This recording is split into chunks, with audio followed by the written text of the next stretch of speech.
Добрый день, уважаемые коллеги, профессиональное сообщество. Мы рады приветствовать всех коллег на площадке, которая проходит у нас в Институте развития образования. Нам очень важно, что все вы были на пленарном заседании.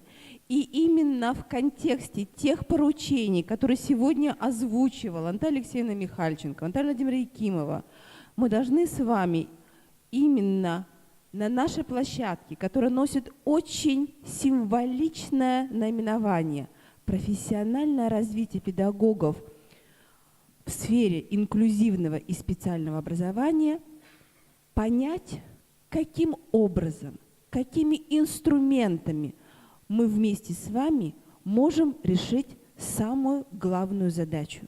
Задачу, которая связана с тем, что каждый педагог нашей республики должен быть готов не только теоретически, а практически использовать всю разработанную методологию в области инклюзивного и специального образования именно в своей практической деятельности. Сегодня Маргарита Михайловна сказала очень важную вещь. Она сказала, что надо начинать работать с педагогами именно в сфере супервизии. Для нас это новая форма. Супервизия сегодня рассматривается именно как форма осознания педагогами не только проблем, не только задач, а осознания педагогами, что мы все работаем в одном образовательном пространстве. А кто такие мы? Это родители, это общественные организации, это педагоги и это наши обучающиеся. И сегодня Маргарита Михайловна, мы с ней после пленарного заседания говорили, и она очень попросила обсудить именно вопросы, связанные, как она сказала, с сознанием педагогов. Не нужна уже теория. Уважаемые коллеги, мы уже отчитались перед Министерством просвещения. У нас 100% охват педагогов, которые повысили свою квалификацию в сфере инклюзивного и специального образования. Но результат связан с тем, что родители, сегодня это было озвучено, они все-таки обозначают, что педагоги еще, как они говорят, вот я использую ее слово, еще не прониклись инклюзивным образованием. Вот это проникновение сознания, наверное, сейчас главная наша задача. И поэтому сегодня мы с коллегами обсуждали, и мы решили таким образом. Коллеги, мы хотим уйти от докладов. Давайте мы с вами вместе, именно в контексте того модераторства, которое мы с вами определили через нашу программу, попробуем как раз понять, каким образом мы сегодня можем войти благодаря именно тем уже системным решениям, которые есть на уровне республики, которые есть сегодня на уровне Российской Федерации, именно следующий этап развития педагогов в сфере инклюзивного и специального образования. Каким образом сегодня системная работа по подготовке педагогов, уровень бакалавриата, магистратуры, переподготовка педагогов, повышение квалификации, супервизия сегодня действительно подготовит каждого педагога к тем изменениям, которые определены в проекте «Стратегия развития инклюзивного образования». Поэтому, уважаемые коллеги, я очень надеюсь на открытый, честный разговор. Я очень надеюсь, что мы вместе с вами в едином профессиональном пространстве.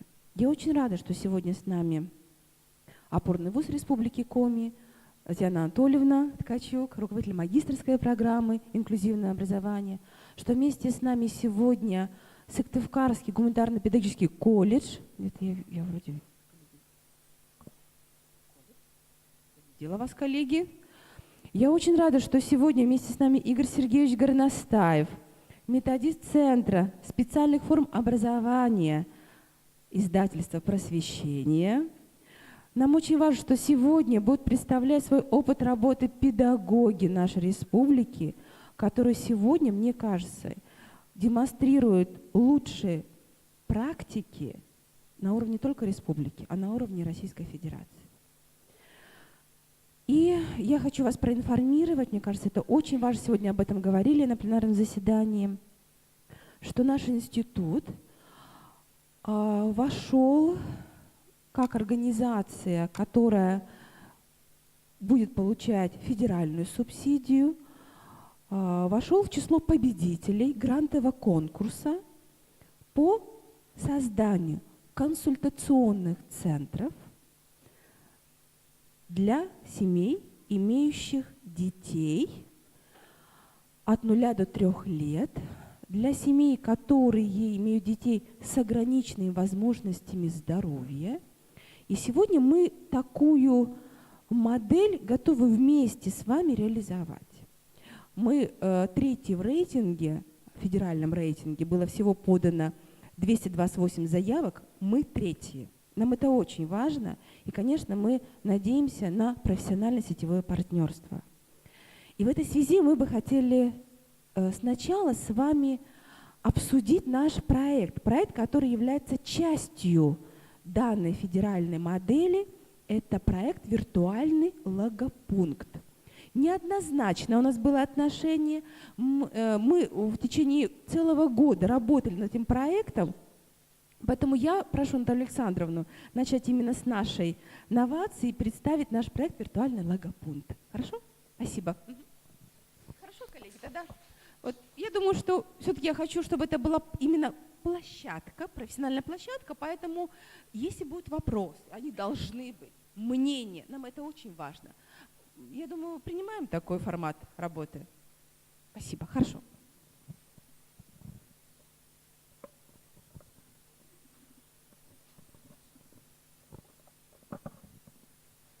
Добрый день еще раз всем слушателям.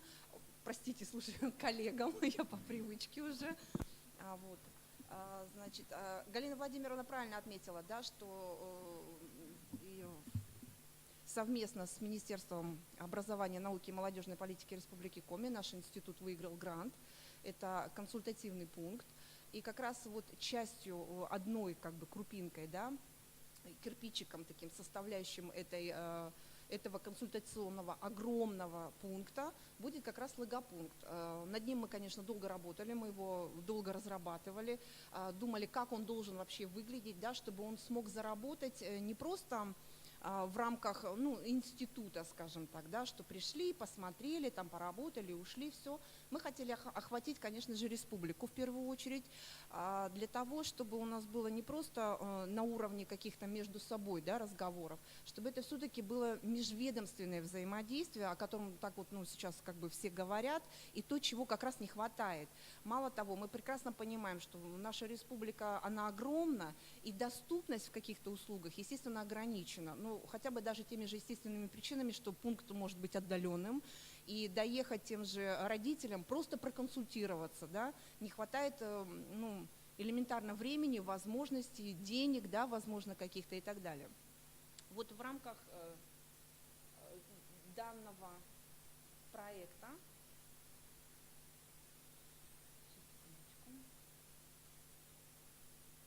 был разработан логопункт, который позволит, во-первых, да, актуальность обусловлена в первую очередь социальными причинами, да, и демографическими факторами. Социальными мы уже, как сказали, да, и демографическими, то есть сюда входит что? Во-первых, растет контингент у нас различных нозологий детей таких. Во-вторых, естественно, развивается инклюзия, развивается интеграция таких детей. И для того, чтобы можно было с ними как-то работать, да, и понимать вообще эту работу, вот был как бы создавался вот этот логопункт, чтобы была в помощь не только родителям, да, но и педагогам, работающими с данной категорией детей.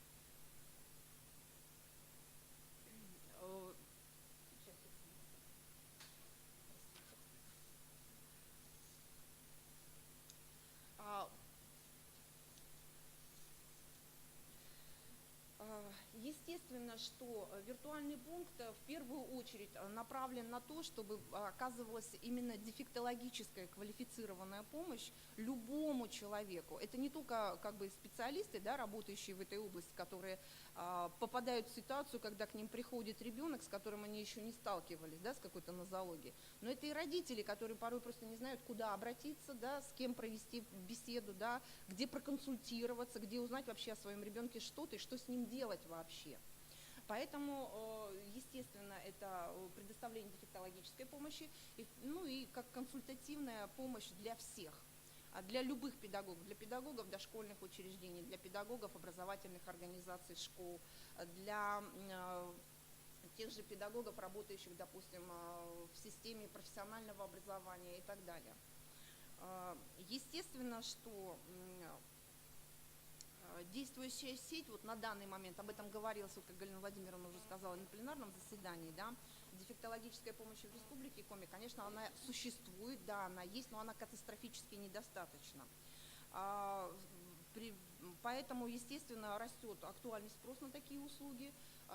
Многие, кто работают в этой системе, прекрасно это понимают, что дети иногда стоят в очередь годами, да, чтобы попасть к какому-то специалисту. И хорошо, если этот ребенок попадает в специализированное учреждение, да, где ему могут оказать эту помощь. Если такой возможности нет, и он посещает обычное образовательное учреждение, естественно, встает острая как бы такая ситуация, куда обратиться, да, и что с ним делать.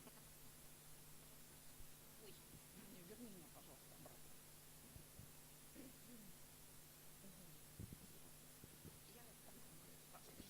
Не слышно? И немножечко о проекте. Да? Во-первых, несет практическую значимость для всех специалистов педагогического сообщества и дородительской общественности, обеспечивает доступность квалифицированной консультативной помощи дефектологической. То есть это нужно отметить, что дефектологическая помощь сюда включает не только дефектолога, да, как по названию, а в сфере вот новых преобразований, да, как мы уже знаем, что существует профессиональное такое название, педагог-дефектолог, куда входят все. Это дефектолог, логопед, сурдопедагог, тифлопедагог и так далее. То есть все узкие специалисты объединены теперь под одним названием. Далее. Ну, это так, это коротко, да. Вообще данный пункт консультативный, да, он будет виртуальный. Туда можно будет зайти с любой точки нашей республики. Он будет осуществляться на платформе нашего сайта, на сайте института, да, на портале. Да. Там будет как бы возможность зайти, задать вопрос как открытого характера, да, если родители как бы не стесняются или педагоги, вот у меня есть такая возможность, да, зайти и получить квалифицированный ответ в течение суток-двух. Либо это будет закрытый вопрос по большей части для родителей, которые стесняются в силу каких-то там вещей, да, диагноза своего ребенка, скажем так. Поэтому вот в рамках данного выигранного гранта, скажем так, да, с июня запускаем данный логопункт. Если у вас есть желание, то мы можем вас привлечь в качестве консультантов. Поэтому, если хотите, если будет у вас желание, мы вас ждем, потому что нам будут нужны специалисты разного уровня. Понятно, что это, Галина Владимировна, надеюсь, подтвердит, что это будет на условиях оплаты все-таки, да, не бесплатно, на условиях договора, да. Поэтому узких специалистов мы очень ждем и очень хотим видеть в своих рядах. Все, спасибо большое за внимание. Да. Если есть какие-то вопросы, пожалуйста, отвечу. Да. Безусловно. Да.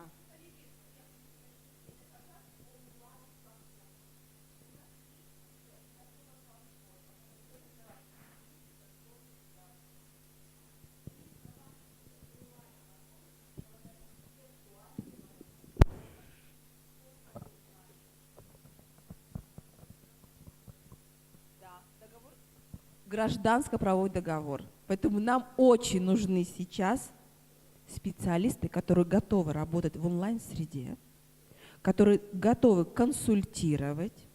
Мы стартуем в середине августа, поэтому очень надеемся, что в июне у нас будет уже сформирована наша рабочая группа с пониманием того, что мы готовы заключать договоры гражданско-правового характера и работать до конца года по апробации данного проекта.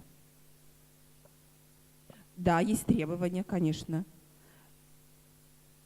Нет. Требования нет. Категории требований нет. Нет. Для получателя услуг это бесплатно, это очень важно. Поэтому очень интересно. И мы должны охватить, у нас очень много должно быть представлено количество услуг, и самое главное, что родители обязательно должны быть удовлетворены. Поэтому это проект, который нацелен прежде всего на поддержку родителей и на изменение позиций, связанных с тем, что любой родитель в любой точке территориальной он может получить квалифицированную услугу, консультацию в данном случае. Только, коллеги, это только одна часть проекта. И вот таких проектов внутри этой модели еще 5. Это только один проект внутри этого большого модельного проекта. Угу. Да, да.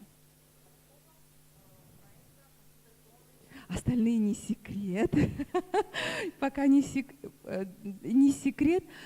Я вчера участвовала в селекторном совещании с Министерством просвещения. Они попросили до подписания соглашения не проводить массированную информационную, как мы говорим, такую атаку, потому что это должна быть, как они сказали, должна быть, как только мы подписываем соглашение, надо действительно со СМИ именно атаковать. Потому что атаковать кого? Всех тех, кто должен быть заинтересован. Поэтому мы вот сейчас берем паузу, мы уже начинаем осознавать, что мы формируем группу профессионалов, которые будут вместе с нами работать, и дан старт проекту будет, я уже сказала, в середине августа, но рабочее совещание, семинар мы начнем проводить в июне. В июне, да, в июне. Мы с Галиной Владимировной, скажем так, закинули удочку, да, чтобы поймать специалистов для того, чтобы привлечь к работе с нами в нашем консультационном пункте. Поэтому для размышления была дана информация. Думайте, ждем. Спасибо. Спасибо, коллеги. Ну и на правах хозяев мы предоставим слово Ирине Дмитриевне. По поручению Координационного совета при главе Республики Коми по делам инвалидов нам было поручено разработать дополнительную профессиональную программу «Тьюторское сопровождение в образовательной деятельности». Мы с таким поручением считаем, что справились, есть результат. Сейчас данная программа будет проходить экспертизу на федеральном уровне. Поэтому, уважаемые коллеги, мы вам представляем наш образовательный продукт и тоже надеемся на ваше экспертное мнение. Пожалуйста. Итак, уважаемые коллеги, данная программа разработана совместно с Насибуллиной Татьяной Владимировной, которая является ныне директором специальной коррекционной школы номер 41. То есть эта программа не просто разработана методистами КРИРО, эта программа разработана человеком, который конкретно знает всю создавшуюся ситуацию. Ну, как водится, мы всегда обосновываем нашу актуальность того или иного методического продукта государственным заказом образовательным организациям и, соответственно, новыми документами, которые определяют содержание и характер профессиональной деятельности. Это в первую очередь, конечно же, профессиональный стандарт педагога и профессиональный стандарт, профессиональный стандарт специалиста в области воспитания, тьюторское сопровождение. Обусловлено также тем, что, к сожалению, растет количество детей, которые нуждаются в специальной помощи. Мы рассматриваем любого человечка как личность, которая растет, развивается, познает окружающий мир, но в силу своих особенностей нужен тот педагог, который поможет ребенку овладеть вот теми социальными практиками, которые позволят ему достойно жить и приносить удовлетворение. Программа преследует цели, которые определены профессиональными стандартами педагогов по формированию трудовых функций, трудовых действий, необходимых для выполнения профессиональных обязанностей по должности тьютор. И задача заключается в том, чтобы помочь освоить педагогами технологии адресного воздействия на обучающихся и их родителей или их сопровождающих. Для того, чтобы определить планируемые результаты обучения, мы ориентировались на профессиональный стандарт и профессиональный стандарт специалиста в области воспитания, и планируемые результаты обучения условно можно объединить в две группы, Две группы – это теоретические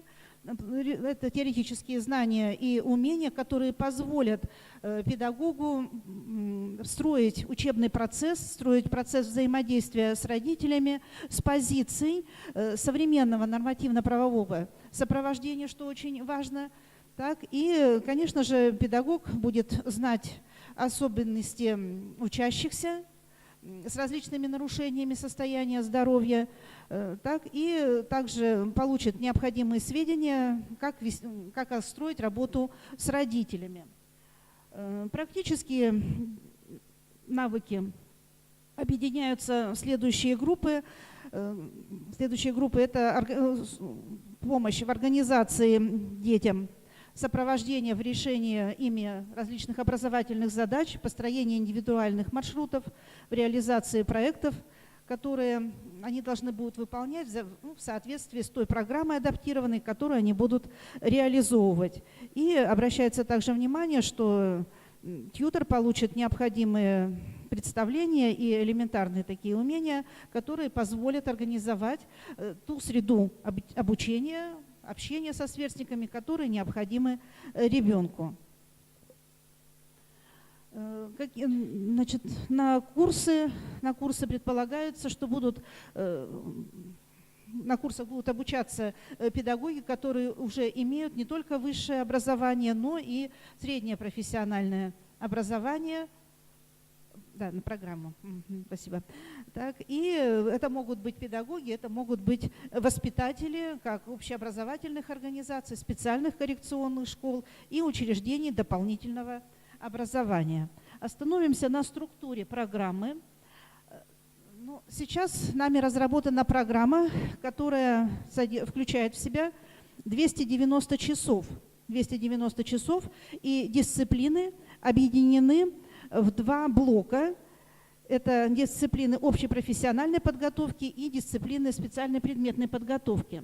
Значит, обратите, пожалуйста, внимание, что здесь показано 40 часов, это в целом на модуль, на раздел общепрофессиональные дисциплины, 8 часов лекционных, 18 часов практических занятий, семинарских занятий и 14 часов это на самостоятельную работу студентов. То есть это будет такой курс, форма обучения очно-заочная. Вот не сказала, да, это очно-заочная будет форма обучения.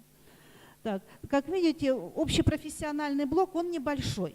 Он небольшой, то есть получается, что 250 часов будут отведены на важный очень блок, это на блок дисциплин предметной подготовки. Мы постарались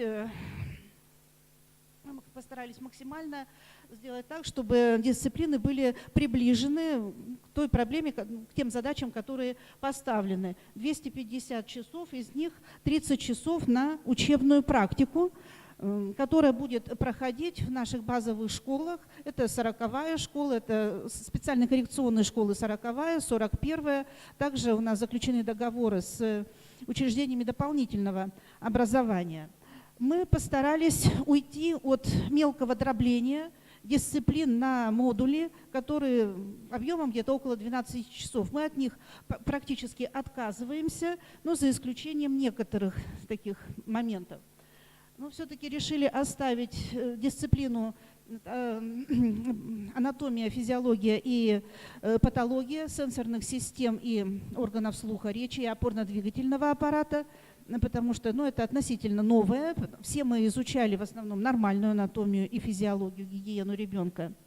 Обратите, пожалуйста, внимание, что дисциплины специальная психология и педагогика, они равнозначны по 50 часов на каждую дисциплину, и технология тьюторского сопровождения 50 часов. То есть, я думаю, что если мы не будем менять сетку часов, то вот 150 часов таких вот дисциплин, которые будут раскрывать особенности психики ребенка, особенности специальной педагогики по разделам, там будет у нас и логопедия, и дефектология, и плюс еще вот учебная практика, то есть получается, что это достаточно много часов, все-таки, которые конкретно будут ориентированы на изучение как особенностей ребенка, так и на организацию практических каких-то занятий.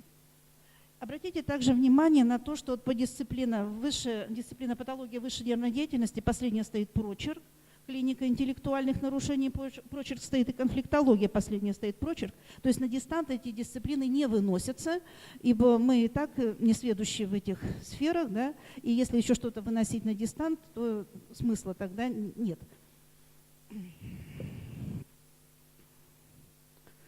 Так, формы организации образовательного процесса, ну, здесь нового ничего я не скажу, потому что мы предлагаем очно-заочную форму обучения, и это будут у нас лекционные формы, практикумы, семинарские занятия, так, и консультации преподавателей. Так, форма промежуточной аттестации, здесь контрольные работы, зачеты и экзамен. Пока предлагается в рамках вот этих часов 290, думаем, что этого будет достаточно. Так, для всех разделов и дисциплин программы у нас имеются, для проведения этих занятий у нас имеются вот достаточно хорошие аудитории, из которых сразу можно, например, выйти и в интернет, и имеются во всех аудиториях мультимедийные проекторы и персональные компьютеры. И я думаю, здесь никаких у нас технических проблем нет. По всем разделам программы составлены библиографические списки современной литературы и максимально предложены ссылки на интернет-источники. Можно свободно будет нажать на эту ссылку, найти этот источник информации и при возможности даже скачать этот источник. Кто будет реализовывать данную программу? Это, значит, предлагается преподаватели, опытные преподаватели самых различных учебных заведений, начиная от КРИРО, так, будут привлекаться для реализации программы педагоги Института педагогики и психологии СГУ имени Петерима Сорокина, педагоги базовых школ, которые будут вести учебную практику или практикумы вообще, аудиторные занятия, специалисты центров психолого-педагогического, медико-социального сопровождения обучающихся. Так.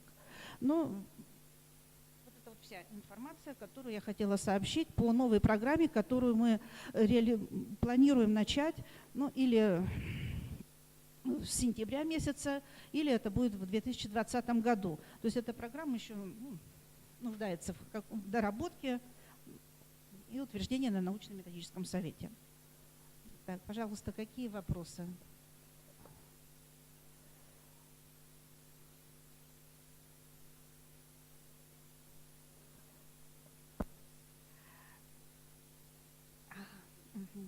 Да, обучение будет не бесплатное. Пока не говорится о том, что тьютор будет готовиться на бесплатной основе, к сожалению. Галина Владимировна, у меня все. Какие еще вопросы? Да.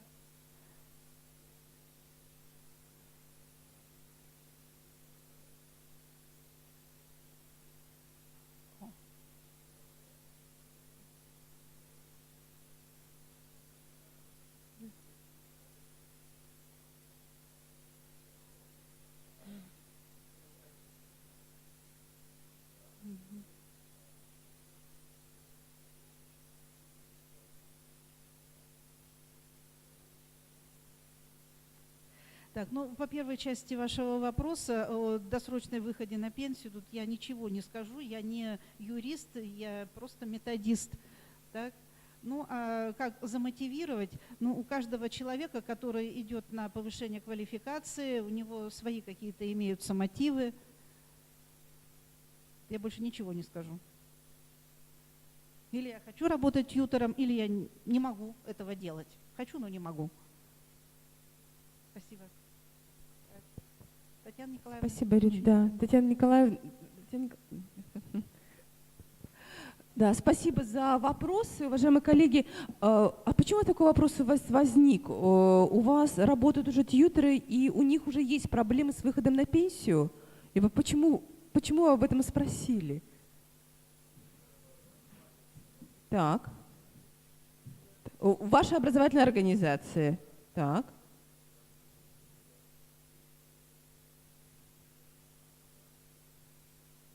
Но это же педагогическая должность. Понятно. Все, я поняла.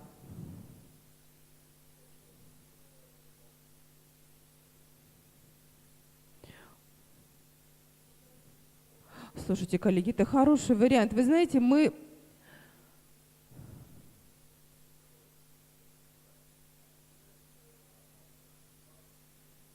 уважаемые коллеги, вы знаете, это очень важно, потому что когда мы сталкиваемся уже с законодательной практикой, мы понимаем, что есть вопросы, которые должны решаться на уровне Государственной Думы, на уровне Совета Федерации. Я очень рада, что сегодня на пленарном заседании с нами был Валерий Петрович Марков. И я думаю, что он с большим профессиональным интересом сегодня наши рекомендации воспримет как основание для своих действий. Поэтому, уважаемые коллеги, если вы сейчас это сформулируете, мы это отметим как рекомендации, например, нашей площадки дискуссионной. Вы знаете, это очень важно, уважаемые коллеги, то, о чем вы говорите, потому что сегодня привлечение тьюторов – это одна из самых главных задач, которая стоит перед директорами школ. Такую задачу ставят.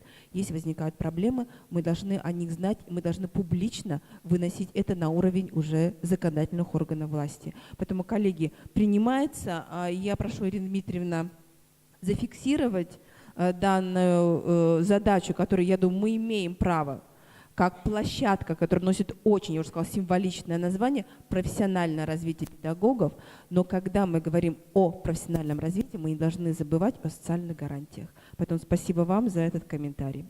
Спасибо. Уважаемые коллеги, позвольте мне тоже взять слово. И кто был на пленарном заседании, наверное, некоторые моменты у нас будут пересекаться, потому что так или иначе, когда мы говорим о профессиональном развитии, мы говорим прежде всего о тех государственных задачах, которые перед нами стоят. И, конечно, я хочу начать со слов президента Российской Федерации. Ирина Дмитриевна, можно мою презентацию открыть? Который еще в 2015 году в своем обращении к Совету как раз Федерации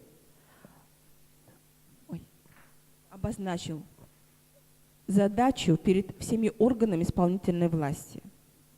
Президент однозначно сказал, что каждый педагог должен быть готов к инклюзивному образованию, и государство, вот это его высказывание, должно продвигать идеи инклюзивного образования. Поэтому, конечно, очень важно, что в республике уже 4-я конференция, она посвящена именно инклюзивному образованию. Коллеги, мы говорили сегодня с Маргаритой Михайловной, и я спросила, а в других регионах есть конференции, которые посвящены именно инклюзивному образованию? Она говорит, нет. И когда они выступают на всероссийском уровне, они всегда говорят, это уникальный опыт. С таким наименованием конференция «Инклюзивное образование», но который инициирует, посмотрите, очень важно, общественная организация и орган исполнительной власти. Других субъектов такой практики нет. Поэтому нам очень важно, что, конечно, все стратегические документы, которые сегодня лежат в основе всех наших действий, конечно, мы, коллеги, с ними знакомы. И очень важно, что в рамках национального проекта образования, региональные паспорта проектов и успех каждого ребенка, и современная школа, и цифровая образовательная среда, каждый региональный паспорт, я думаю, вы с ними знакомы, они скоррелированы именно с теми задачами, которые обозначены президентом Российской Федерации. Конечно, сегодня уже Наталья Владимировна более конкретно представила статистику изменений по всем категориям обучающихся. У нас в республике есть хорошая динамика, уважаемые коллеги. Большим достижением для нашей республики явился реестр детей с ограниченными возможностями здоровья. Я думаю, что, уважаемые коллеги, у каждого есть доступ к данному реестру. Я точно знаю, что органы управления образованием имеют доступ к данному реестру. И сейчас самая главная задача нам действительно сопроводить ребенка уже не от 1 года, а от 0 до уже периода его вступления в профессиональную трудовую деятельность. Поэтому, уважаемые коллеги, вот это именно системная работа по инклюзивному образованию, она не завершается на этапе общеобразовательных организаций.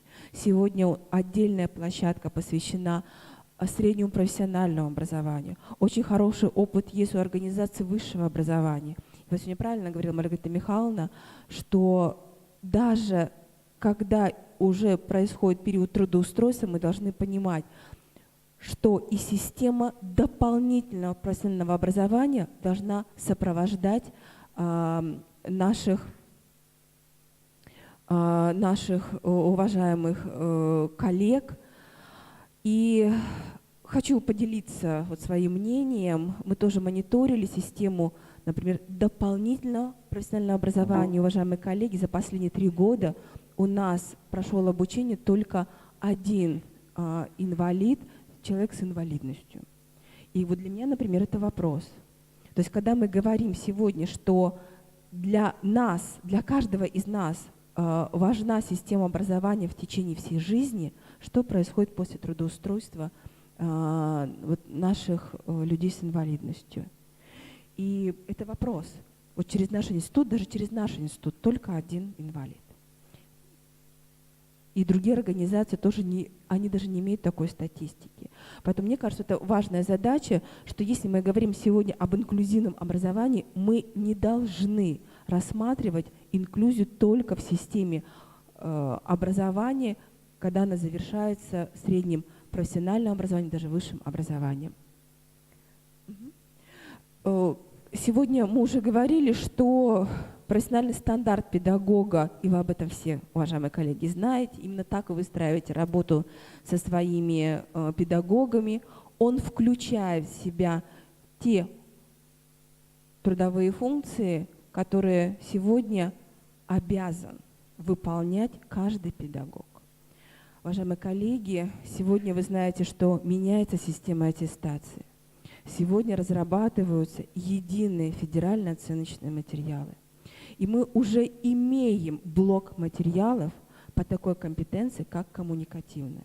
Так вот, именно в коммуникативную компетенцию сегодня наши разработчики единых федеральных оценочных материалов вложили те трудовые функции, которые связаны как раз с инклюзивным образованием.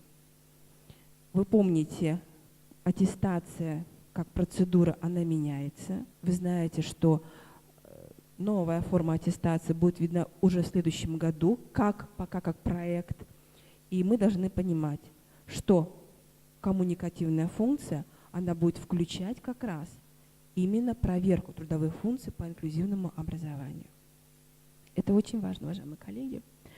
В этой связи, конечно, мы понимаем, что та системная работа, которая на уровне республики сформирована именно как система, она сформирована благодаря именно взаимодействию Министерства образования, науки, молодежной политики Республики Коми, всех управлений образования, всех образовательных организаций, и выстроены именно в такой системе, что на первом месте, конечно, это прогнозирование потребностей образовательных организаций, потребностей и кадровой, потребности, вот это то, о чем вы говорили, потребности и на повышение квалификации, на переподготовку, потому что любая деятельность начинается прежде всего с анализа потребностей.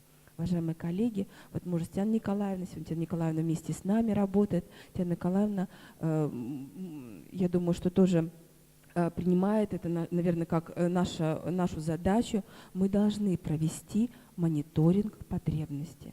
Вот то, о чем мы говорили, потребность в тьюторах, потребность повышения квалификации, потребность переподготовки. Уважаемые коллеги, мы дали 100% показатель еще в прошлом году. Но вы понимаете, что если педагог повышает квалификацию раз в 3 года, то это в настоящее время уже недостаточно. Поэтому, уважаемые коллеги, мы будем очень рады, что если вы подключитесь к данному мониторингу, мы о нем думаем, мы сейчас разрабатываем форум мониторинга, для нас это очень важно. Вторая наша задача связана с супервизией. Уважаемые коллеги, мы получили сегодня в рамках пленарного заседания рекомендации от Всероссийского общества инвалидов, которые рассмотрены были на коллегии Министерства просвещения. Основная задача – менять форму, изменять содержание курсов повышения квалификации и программ переподготовки. Основная методология должна быть связана, как они обозначают, с супервизией.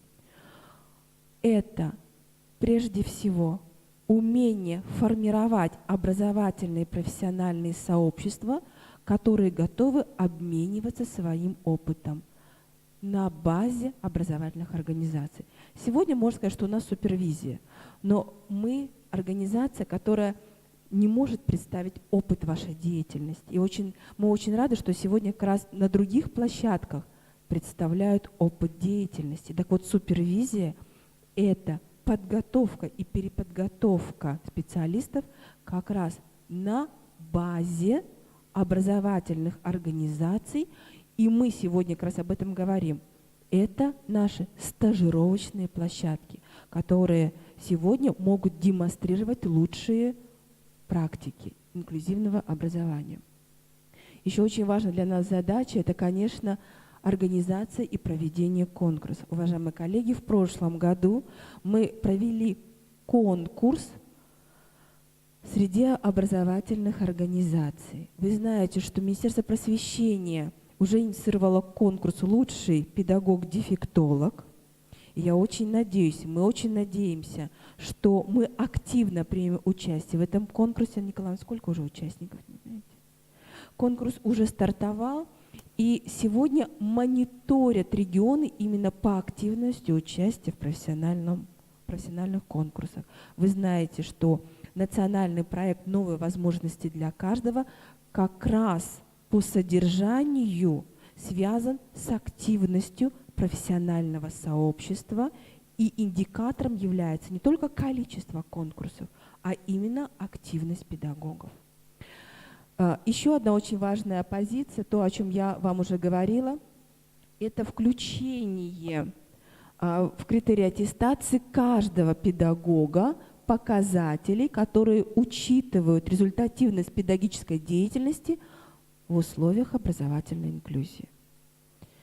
Я внимание обращаю, даже если мы говорим о том, что через 2 года мы все перейдем на единый федеральные оценочные материалы, мы знаем, в каком блоке материалов это будет представлено в коммуникативной компетенции.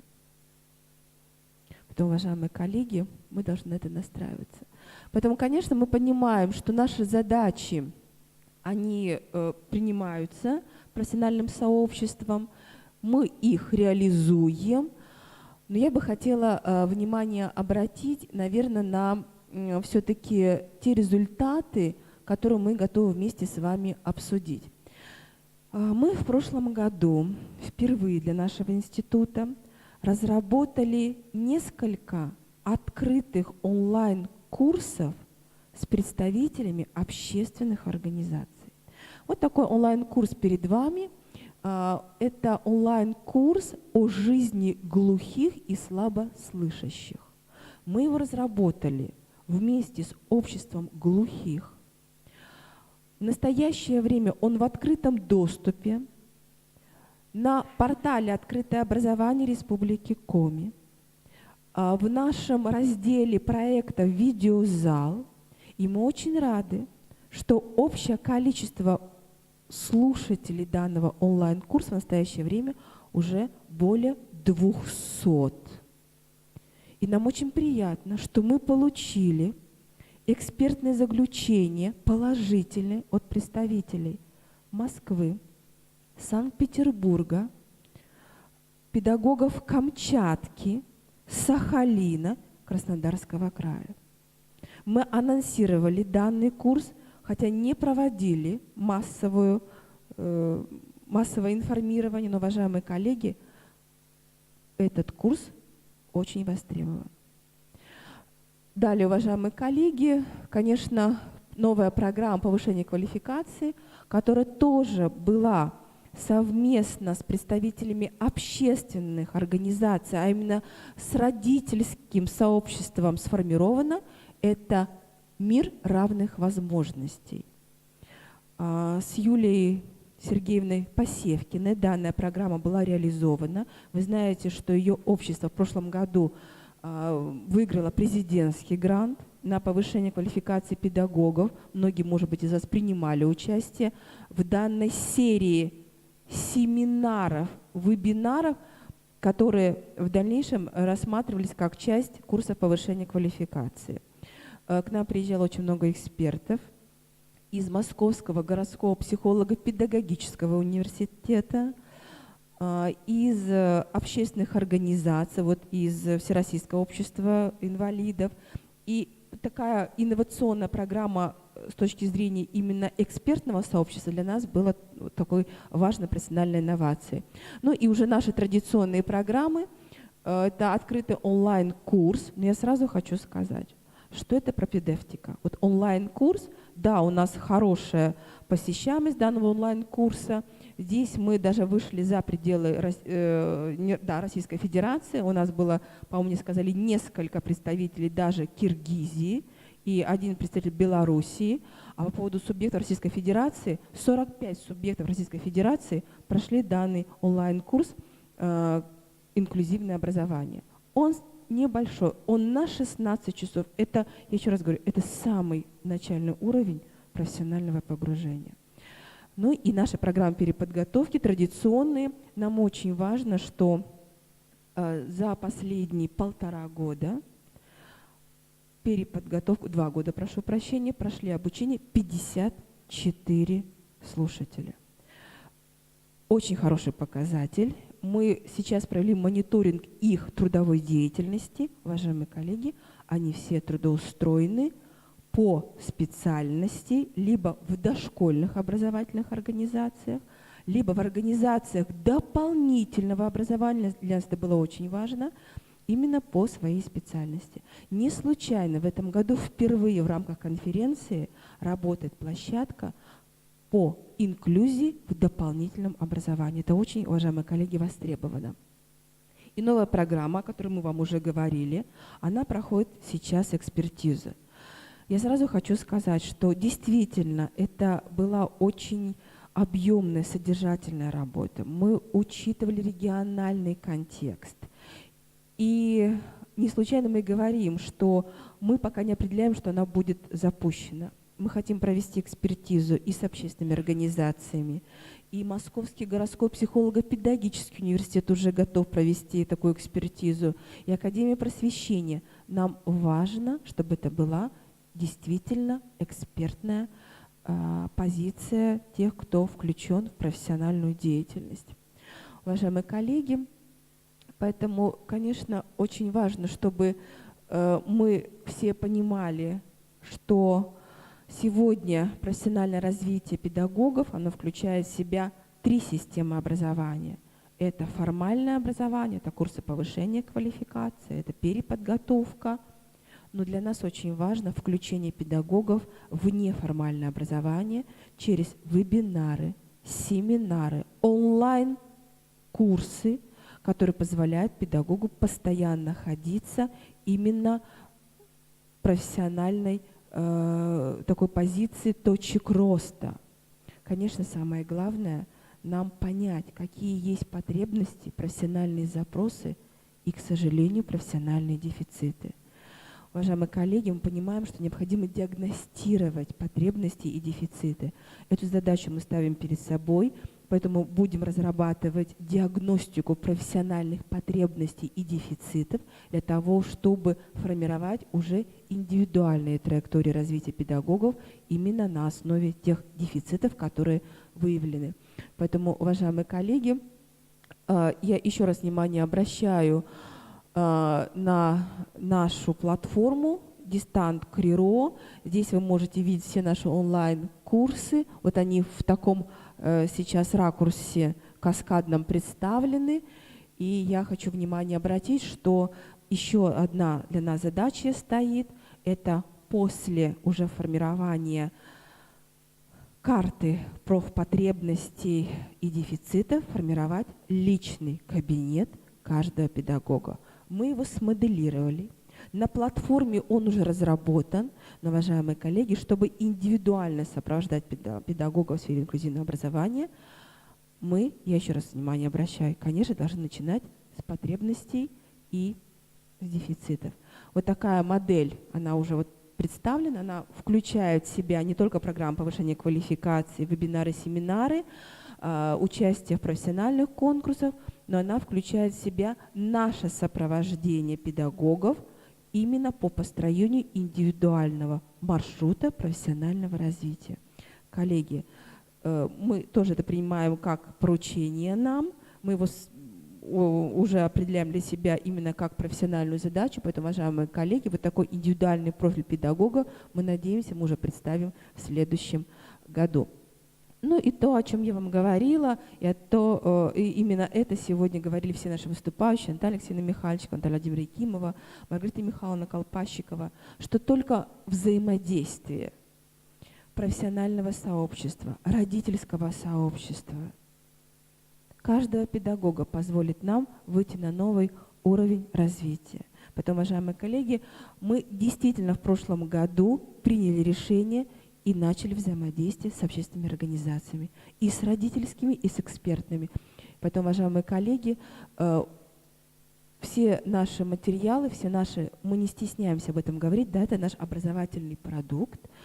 Сегодня проходит экспертизу сообществами, именно с экспертными сообществами, которые являются экспертами в области инклюзивного образования. О виртуальном логопонде мы вам уже сегодня говорили, поэтому, уважаемые коллеги, мы понимаем, что у нас одна общая цель, и все задачи, которые сегодня обсуждались на пленарном заседании, уважаемые коллеги, конечно, мы будем только вместе, только в совместной деятельности мы можем получить какой-то результат. Ну не какой-то, а самый главный результат, чтобы каждый был педагог готов к инклюзивному образованию и реализовывал свою программу профессионального развития именно на основе требований профессионального стандарта. Спасибо, уважаемые коллеги. Я очень рада, что мне удалось сегодня представить наши результаты. И мы, наверное, будем продолжать. Да, Александр, я хочу вам передать права модераторства. Спасибо, коллеги, спасибо.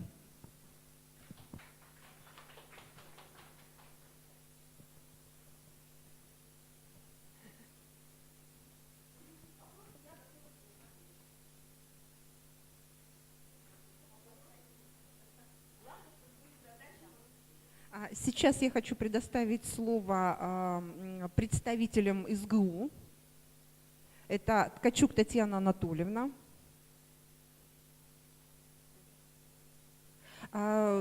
Татьяна Анатольевна представит программы, да, которые... Нет? Добрый день, уважаемые коллеги. Татьяна Анатольевна не представит программу, потому что здесь произошла некоторая ошибка в формулировке доклада моего. И она звучит как магистерские программы по обучению педагогов специального образования, но в республике таких программ пока еще нет. Мы надеемся, что они, конечно, появятся. Можно мне мою презентацию? Благодарю.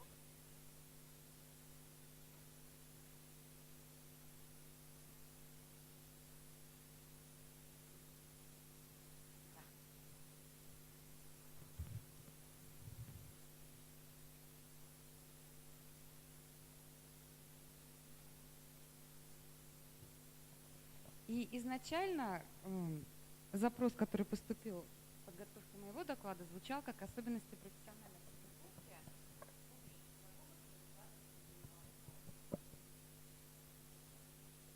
Слышно меня? Впервые вопрос о качестве профессиональной подготовки как раз был поднят на такой же конференции в 2016 году. Была дискуссионная площадка с представителями родительской общественности. Тогда мы, представители образовательных организаций, которые осуществляют профессиональное образование, и родители, обсуждали то, каким образом необходимо готовить педагога к инклюзивному образованию. И на сегодняшний день в университете в укрупненной группе специальностей, которая обозначается как образование и педагогические науки, подготовка педагогов к инклюзивному образованию осуществляется на 2 уровнях. Это программа бакалавриата с профилями, с направлениями подготовки психолого-педагогическое образование, педагогическое, и на уровне магистратуры. То есть мы охватили оба уровня образования. Сейчас остановлюсь несколько на каждом из них. Прежде чем говорить о том, что такое готовность к инклюзивному образованию, наверное, нужно определить, что это такое вообще. И проштудировав последние диссертационные исследования за 5 лет, посвященных области профессиональной подготовки к инклюзии, сложилось вот такое большое емкое определение, что это интегративное качество личности, которое формируется в процессе овладения компетенциями. Все, кто занимается проблемой профессионального образования, понимают, что мы работаем в рамках федерального государственного образовательного стандарта. И когда родительское сообщество говорит о том, что педагоги недостаточно готовы после выпуска к реализации инклюзивного образования, сейчас давайте посмотрим, почему. Вот, к примеру, на сегодняшний день в УГСН образование и педагогические науки реализуются 2 направления подготовки. Это психолого-педагогическое образование и педагогическое образование. Стандарт нам задает только одну общепрофессиональную компетенцию, которая звучит как, что выпускник, освоивший программу бакалавриата, должен быть готов применять в профессиональной деятельности основные международные отечественные документы о правах ребенка и правах инвалидов. Все. На этом все закончилось. А те, кто завершают процесс обучения по педагогическому образованию, компетентность звучит немножко в другом варианте, но способность осуществлять обучение, воспитание и развитие с учетом социальных, возрастных, психофизиологических и индивидуальных особенностей, в том числе особых образовательных потребностей обучающихся. На этом тоже заканчивается процесс. Поэтому, конечно, можно говорить, что можно делать декомпозицию компетенций, определять свои образовательные результаты, но нам стандарт задает большой перечень компетенций, которыми должны овладевать наши выпускники. Но, тем не менее, даже при этих условиях мы работаем таким образом, что в систему профессиональной подготовки вводим модуль, который называется «Технологии инклюзивного образования», и он включает в себя изучение 2 основных дисциплин. Больше не позволяет нам объем часов. Это специальная педагогика и психология, которая изучается на 2-м курсе, и технологии инклюзивного образования. Объем подготовки в этих дисциплинах составляет 4 зачетных единицы. Перевожу в часы так, чтобы было понятно, 72 аудиторных часа на 2 дисциплины. Большим ресурсом мы не располагаем.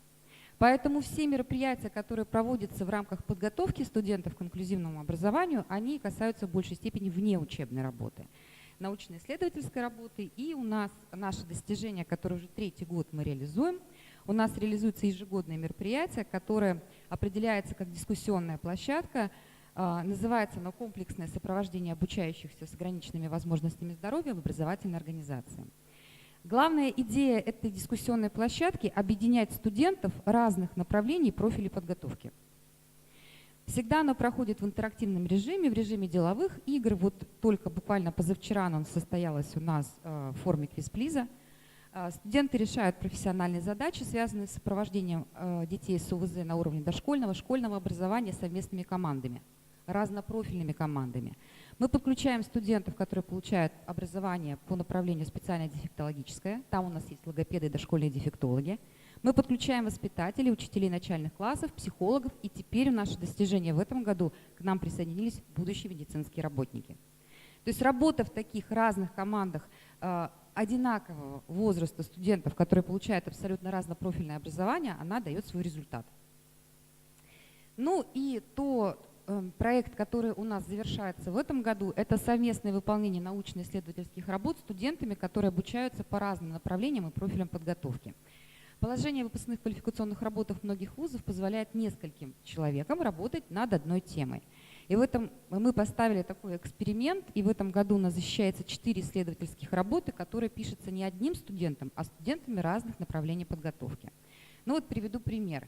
К примеру, тема исследования – обогащение эмоционально-оценочной лексики у детей старшего дошкольного возраста с общим недоразвитием речи 3-го уровня речевого развития. Над темой работают 3 специалиста – психолог, психология образования, логопед и воспитатель. Есть теоретическая часть, которую они прописывают вместе, потом каждый прописывает свою. Комплексную диагностику они составляют вместе делают программу формирующей работы, получают результаты.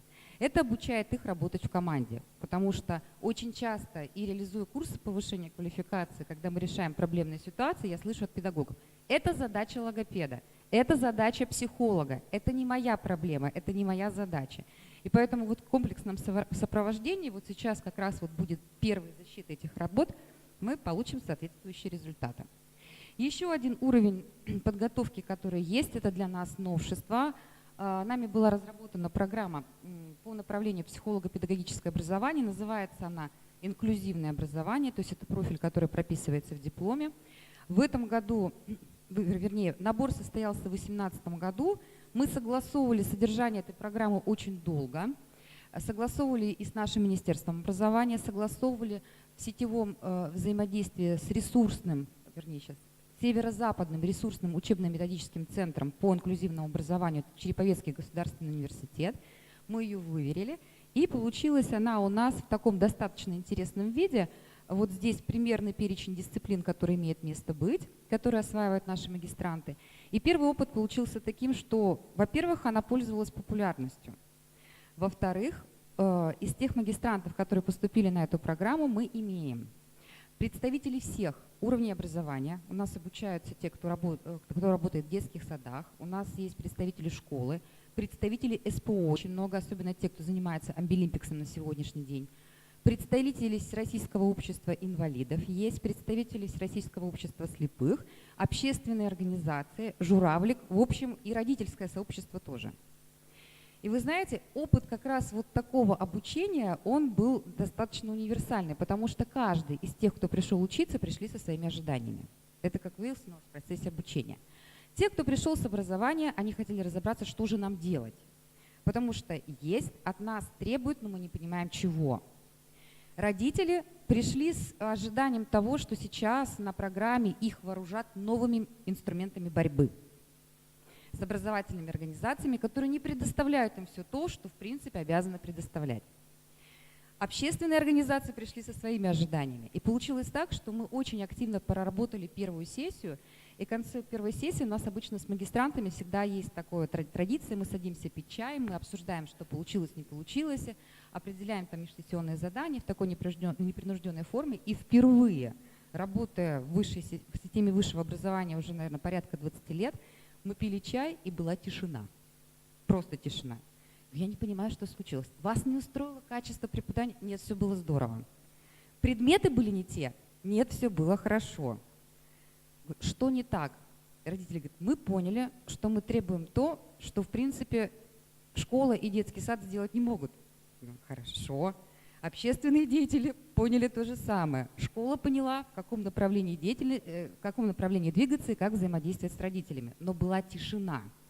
Это не получение какого-то инсайта, это не получение удовольствия. Они пока не готовы были принять тот результат, который получился после первой сессии. Если честно, я боялась, что на следующую сессию никто не приедет. Нет, все вышли в полном составе. Поэтому первый год обучения у нас позади.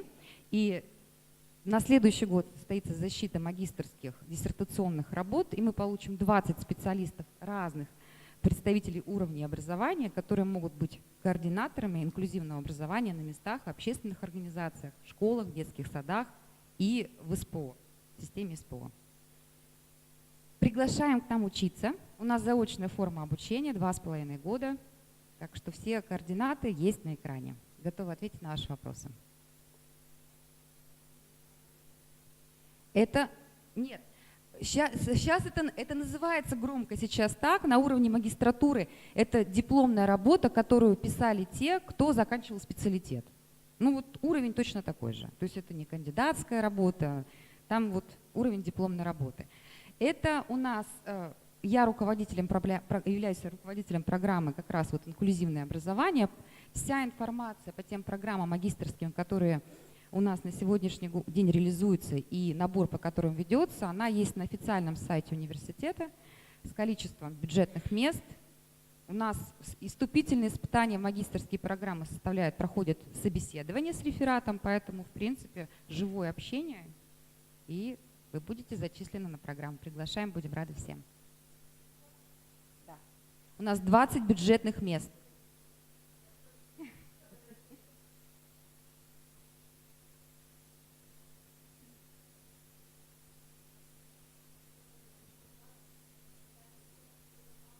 Нет, это 2 года, 3 месяца.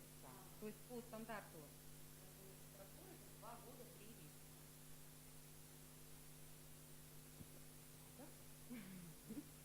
Благодарю за внимание.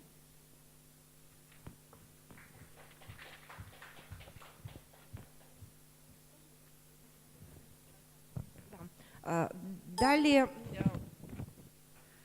Игорь Сергеевич, если позволите, я бы хотела, конечно, попросить, чтобы у нас выступили, наверное, дошкольники и представили свою программу, да, интересную. Я думаю, что вам тоже будет очень интересно. У них достаточно такое интересное направление, которое они привозили и представляли на республиканском уровне. Вот, попрошу, пожалуйста, Евдокимова Марина Владимировна, она дефектолог из Воркуты, представит и работу и с педагогами, и с родителями на уровне своего дошкольного учреждения, и представит достаточно интересную программу «Интерактивный консультационный центр «Рассвет» по работе не только с родителями, имеющими детей с аутизмом, с аутистическим спектром, да, но и в помощь педагогам, к которым приходят такие дети. Пожалуйста. Вот так. Тогда хорошо говорится. Вот так вот. Нет, вот так. Добрый день, уважаемые коллеги. Спасибо большое за возможность выступить здесь сегодня. Так, я хочу рассказать о том, что 19 сентября 2018 года в Воркуте на втором форуме педагогического актива «Надежной школе надежного учителя» была организована работа дискуссионной площадки педагогов сопровождения коррекционно-развивающей сферы. Это были 39 педагогов из 15 образовательных учреждений. Участниками был обсужден широкий круг проблемных вопросов, которые требуют поиска путей решения в текущем учебном году. В том числе это недостаточная эффективность работы специалистов ДОУ по организации сотрудничества ДОУ и семьи, обеспечению психолого-педагогической поддержки семьи и повышению компетентности родителей в вопросах развития и образования, охраны укрепления здоровья детей, в том числе детей с УВЗ.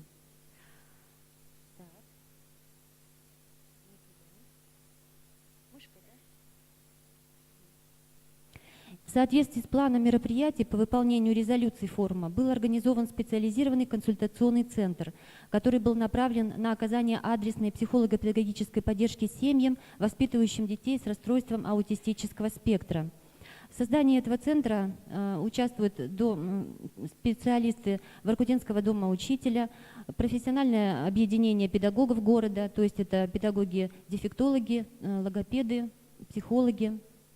И в настоящее время полностью готов к работе, к сотрудничеству со всеми заинтересованными воркутинцами и не только воркутинцами интерактивный консультационный центр «Сайт Рассвет», центр психолого-педагогической поддержки родителей, воспитывающих особых детей. Название сайта «Рассвет» символично, в нем содержится аббревиатура РАС, да, расстройство аутистического спектра. Деятельность нашего сайта призвана обеспечить не только психолого-педагогическую поддержку родителей или законных представителей детей с РАС, но и поддержку адресную и интерактивное консультирование родителей по вопросам воспитания, образования, охраны, укрепления здоровья рассветных детей. Вы видите задачи на слайде. Ой. Так. Ну ладно, наверное, перескочила. Задачи были уже, да? Коллеги, я, наверное, не обратила внимания. Я боюсь, что я сейчас скачу назад. Ну ладно, появятся задачи, наверное. Может быть, уже ускакали. Сайт содержит правовую, нормативно-правовую, консультативную, методическую информацию образовательного характера, включает в себя ссылки на официальные сайты партнеров, неофициальные веб-сайты образовательных организаций, образовательных проектов и программ, личные веб-сайты специалистов интерактивного консультационного центра для родителей с РАС, детей с РАС. Также можно увидеть основные принципы работы нашего сайта. Вот они. И хотела бы обратить ваше внимание на содержание, то есть рубрики, какие содержит наш сайт «Рассвет». На главной странице сайта мы разместили краткий психологический портрет ребенка сразу, и также внизу находится активная ссылка на передачу «Доктор Комаровский об аутизме» и ссылка на видеоконсультации специалистов. Далее размещена краткая информация о самом центре, его задачах и нормативные документы по созданию сайта. На этой страничке участники центра размещают консультации для родителей, практические советы и рекомендации, памятки по организации питания детей и многое другое, что может быть полезным и применяться по данной теме. Современные методики работы с детьми-аутистами. Здесь участники центра располагают материалы для знакомства для родителей, для расширения представлений о методиках современных. Например, мы осветили такие методики, как Томатис, ABA, методика Глена Домана, система PECS и опросник для родителей МЧАТ. Это вам полезно знать. Здесь расположены видеоконсультации специалистов нашего города по различным темам. В общем-то, ради этого материала в целом был задуман сайт «Рассвет». С одной стороны, родители получают конкретные советы от практикующих психологов, логопедов, дефектологов, а с другой стороны, сами педагогические работники актуализируют свои знания, обобщают опыт, практикуются в использовании дистанционных информационных технологий и расширяют сферу своей деятельности и профессиональные контакты. У родителей есть возможность увидеть воочию педагога, то есть возможность выбрать себе для встречи лично специалиста. Ну, может быть, да, у нас же всех есть эмпатия, симпатия. Можно выбрать специалиста, к которому захотят они, наверное, обратиться для проведения диагностики своему ребенку, для получения консультации. Видеоматериалы выкладываются согласно графику определенному. В данный момент на сайте 9 видеоматериалов по разным темам. Есть такие формы, как вопрос-ответ, практикумы, фрагменты занятий и многое другое. Особенным разделом сайта стала подборка мультфильмов про особенных людей. Этот материал может быть использован воспитателями и учителями на занятиях о толерантности и при организации инклюзивного образования на этапе принятия детским коллективом особенного ребенка. Как объяснить детям, почему некоторые дети не могут бегать или говорить? Как донести мысль о том, что важно для людей с особенными потребностями? Как дать понять, что они чувствуют и каким они видят этот мир? Ответить на эти вопросы можно будет проще, если посмотреть со своими детьми дома эти мультфильмы.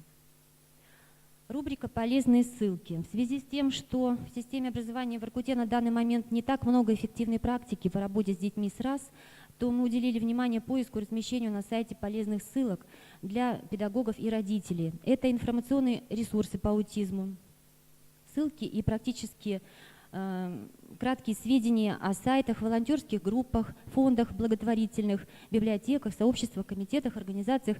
Все, что может дать возможность родителю получить информацию и даже попасть, например, на обследование в какой-либо центр, получить запись.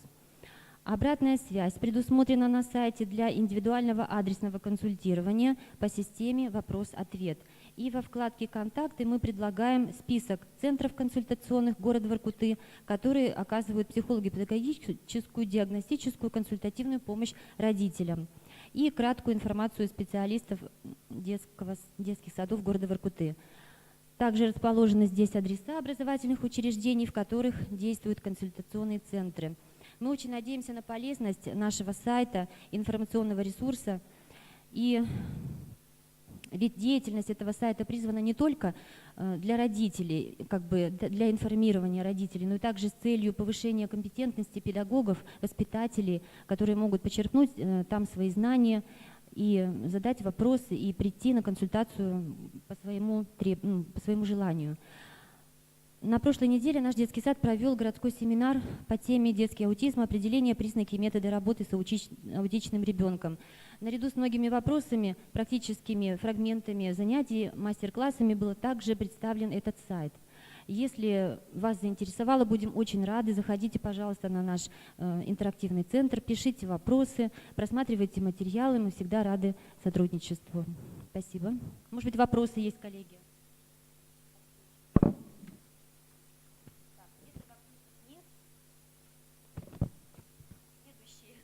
Следующий момент. Так, что же мне сказали? Нажать. Вот это, да? Выйти.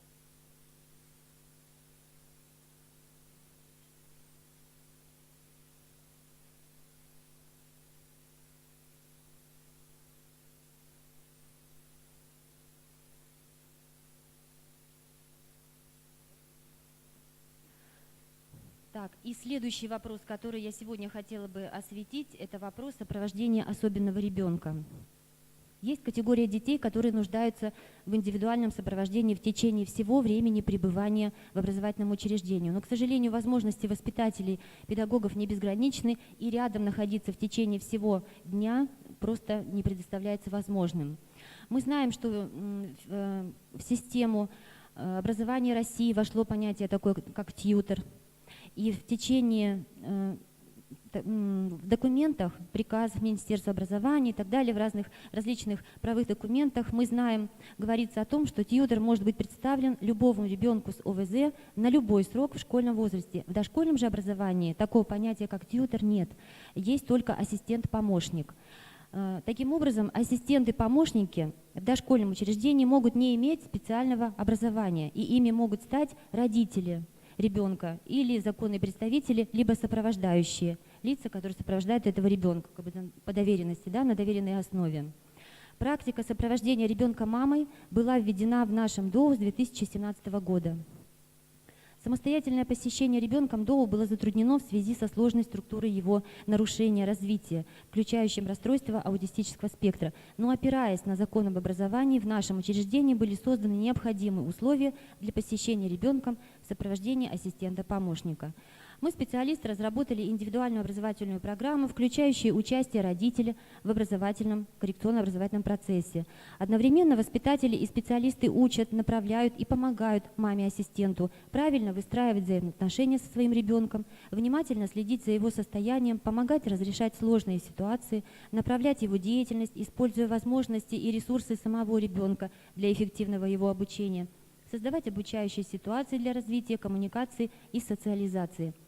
В свою очередь же мама беспрерывно учится сопровождать ребенка и воспроизводить вместе с ним любые действия: ходить, бегать, прыгать, играть, танцевать, петь, драматизировать, используя доступные ребенку средства общения в целях развития его коммуникации с окружающим миром. Важность роли нахождения рядом со своим ребенком мамы трудно переоценить. Именно от этого и зависит результат общего и социального развития ребенка. Представляю вашему вниманию небольшой видеоролик, который отражает материал работы нашего учреждения. Государство гарантирует равные возможности для полноценного развития всем гражданам, включая и тех, кто имеет проблемы со здоровьем. Особенно важно признание права детей с психофизическими нарушениями развития на образование, на поддержку их интересов и потребностей, на своевременную квалифицированную помощь самому ребенку и его родителям для успешной социализации в обществе.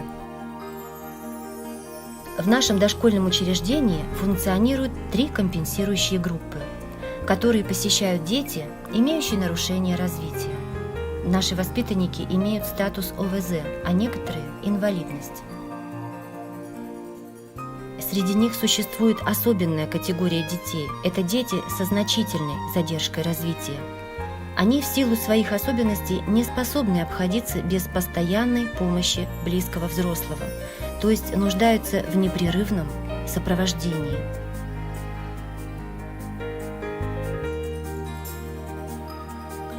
С 2017 года в нашем учреждении введена практика посещения таких детей в сопровождении родителей или сопровождающих.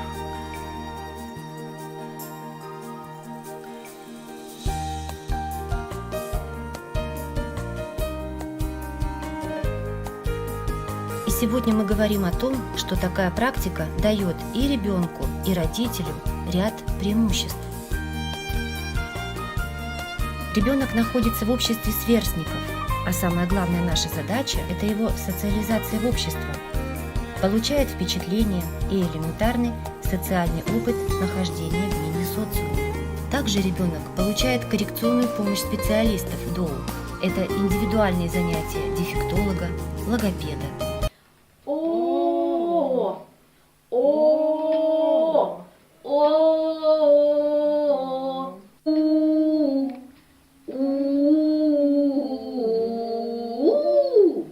Давай еще раз. Вот так вот. Ой, молодец, ура, ура, молодец.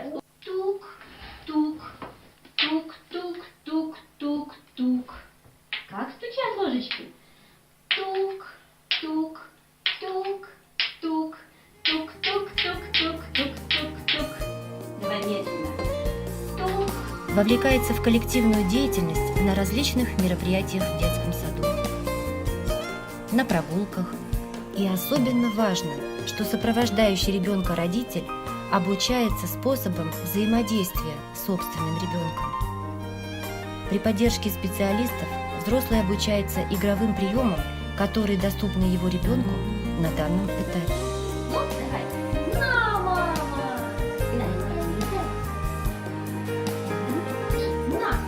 На, мама. Посещая вместе со своим ребенком детский сад, родитель становится участником образовательного процесса, получает необходимые знания и, главное, непрерывную поддержку со стороны педагогов и специалистов. В нашем детском саду создана добрая среда для поддержки и развития маленьких воркутинцев с особыми образовательными потребностями и ограниченными возможностями здоровья.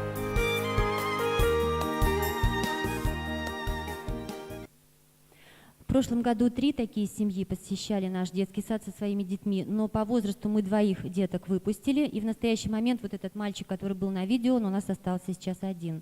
Такая практика в нашем городе единственная, и мы транслируем ее среди педагогов нашего города, среди других дошкольных учреждений, потому что вопрос сопровождения очень актуален, и в любой детский сад может прийти ребенок-инвалид с сопровождением, и если на то будет рекомендация городской ПМПК, и если в штате есть специалисты, психолог, дефектолог, логопед.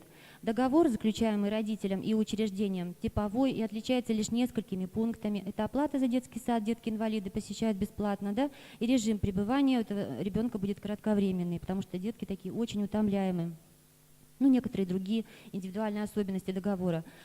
И подводя своего выступления итог, я хочу отметить из своего опыта, что сопровождающий ребенка родитель, как никто другой, может увидеть, понять и оценить труд педагога и специалиста. Много времени проводя вместе и выполняя свою работу, мы становимся ближе друг к другу, делим достижения, плоды своего труда вместе поровну и становимся настоящими союзниками. Я желаю всем успехов в нашем нелегком труде. Спасибо за внимание. Возможно, вопросы я отвечу.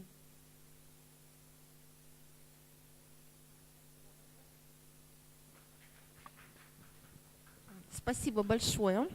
Так, а сейчас я хочу пригласить Игоря Сергеевича, методист Центра специальных форм образования, издательства «Просвещение», город Москва. Прошу вас. Игорь Сергеевич, вот так вот, если можно, вот так говорить. Да, конечно. Добрый день, уважаемые коллеги. Рад приветствовать вас на этом мероприятии.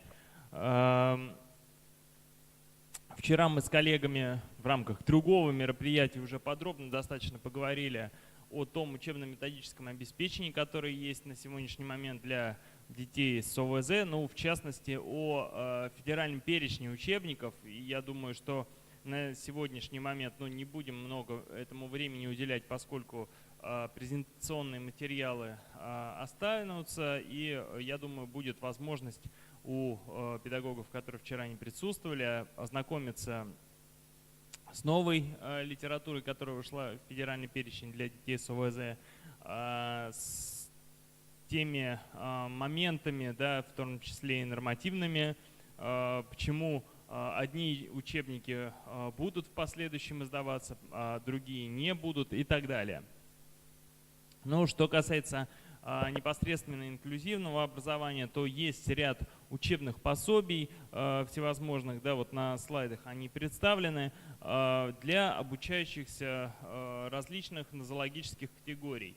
Естественно, мы не можем обходить стороной и ту ситуацию, что учителю нужна в том числе и такая методическая помощь, как сегодня говорили, да, есть и теоретическая, и практическая в том числе.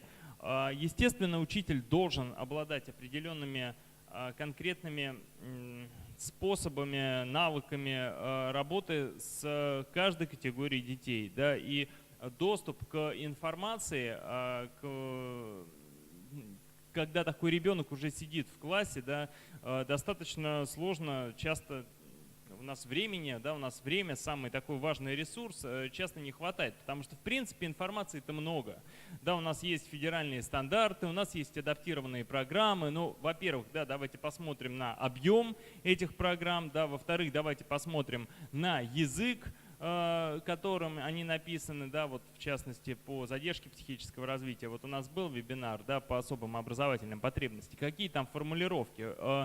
Например, обеспечение пространственной и временной организации образовательного процесса с учетом нейродинамики центральной нервной системы и психофизических возможностей детей с задержкой психического развития. Вот такая, да, то есть учитель, открывая вот этот ВГОС, он читает, говорит спасибо большое, закрывает, да, то есть, а по большому счету, когда ребенок уже в классе, учитель уже пишет на доске, да, 14 плюс 8, там какой-нибудь пример, а сам думает в этот момент, интересно, а как там дела у нейродинамики у Васи на последней парте. Да? Собственно говоря, и пространственная организация процесса и подразумевает, что если у Васи ЗПР, значит, он не должен на последней парте сидеть в том числе. Да? И на самом деле, вот зная эту проблему, мы в рамках совместного проекта тогда еще с Министерством образования разработали ряд пособий, вот, которых мы хотели бы вам показать. Какие-то листовки я вот сегодня, какие успел, раздал. Учителю о детях с ограниченными возможностями здоровья, где, грубо говоря, с русского на русский переведено, да, что же под собой подразумевают те или иные потребности, какие методы в работе нужно применять с каждой категорией детей, да, как оценивать ребенка с нарушениями слуха, в частности, такие предметы, так, как русский язык, литература, английский язык, да, когда у него будут, ну, логически появляться слуховые так называемые ошибки, да, потому что ребенок просто не слышит или плохо слышит. Мы не можем его оценивать также наравне со всеми остальными. А ребенок уже сидит в классе, и учителю, конечно, он может прочитать учебник по сурдопедагогике, но сколько на это уйдет времени. Поэтому мы подготовили вот такие вот брошюры, да, дети с нарушением слуха, дети с нарушением зрения, тоже как подготовить элементарно, вот презентация, да, является неотъемлемой частью современного урока уже, да, ребенок сидит в классе, какой выбрать шрифт, каким кеглем, да, какие иллюстративный материал, да, требования к контурности, к контрастности изображений. Да? То есть на самом деле вот все вот эти моменты непосредственно в помощь учителю, они даны вот, в данных брошюрах, в рекомендациях. Также там есть, естественно, и ссылки на то нормативно-правовое обеспечение, с которым нужно познакомиться. Какие-то авторы, да, предлагают и, допустим, какие-то современные компьютерные программы. Мы знаем, что с детьми с нарушениями речи, например, да, существует на сегодняшний момент много различных компьютерных тренажеров и так далее. Ну и также в некоторых пособиях есть рубрика, да, так называемые часто задаваемые вопросы. Да, собственно говоря, чтобы уже совсем не искать, если уж совсем у нас дефицит времени, да, можно попробовать и посмотреть в этой рубрике, потому что, ну, действительно, общаясь с педагогами, мы видим, что страна у нас большая, а проблемы одни и те же на самом деле, да, потому что когда сидит такой ребенок в классе, уже нет времени дискуссировать, где ему будет лучше, в инклюзивной школе или в специальной коррекционной. Мы уже должны сосредоточиться в интересах ребенка. Да. От нас уже ничего зависеть здесь не будет. Но да, существуют также и различные рабочие программы в помощь учителям. И хотелось бы, конечно, вас сориентировать на то, что у нас есть сайт наш, издательство «Просвещение», есть вебинары, проводятся различные, и интернет-магазин, так вот, соцсети, ВКонтакте и в Фейсбуке «Специальное образование», где можно с нами, да, непосредственно специалистами из редакции коррекционной педагогики связываться. ovz@sobakaprof.ru — это почта редакции литературы по коррекционной педагогике. К ней имеют доступ у нас все редакторы, все методисты, руководители. Да, то есть на самом деле ваше письмо без ответа не останется, если вы туда напишете.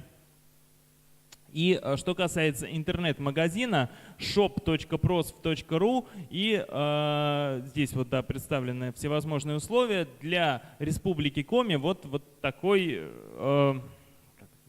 промокод на скидку. Вот, да, то есть на самом деле есть возможность также и приобретать всевозможную литературу со скидкой. Ну и да, в завершении хотелось бы еще раз поблагодарить в первую очередь за содержательность и вчерашних выступлений, и сегодняшних докладов. На самом деле очень здорово